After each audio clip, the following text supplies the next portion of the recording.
हम्बा हम्बा रम्बा रम्बा कम्बा कम्बा। यह साला छुटकू तालाब पर कब्जा कर लिया। गाय पानी नहीं पी पाती तो रिपोर्ट लिखाने पुलिस स्टेशन पहुंच गई। अगर हम करें तो करें क्या, बोले तो बोले क्या।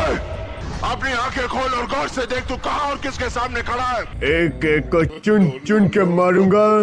गब्बर सिंह। नमूना घोड़े से 1000 की स्पीड से गया और छुटकू के घर पर पत्थर ढरकाने लगा। पत्थर अटक गया तो साले ने पहाड़ी ही खिसका दिया। आप कहाँ थे ज्ञानी बाबा?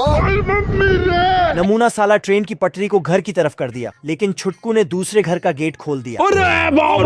नमूना गुस्से में आकर घर पर फायर करने लगा। गलती से साले की गन पर गोली लग गई और इसकी गान शहीद हो गई।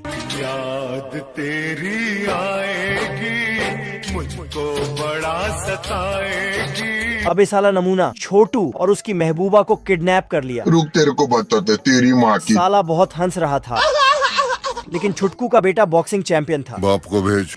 छोड़ो मुझे जाने दो मेरे संवरिया।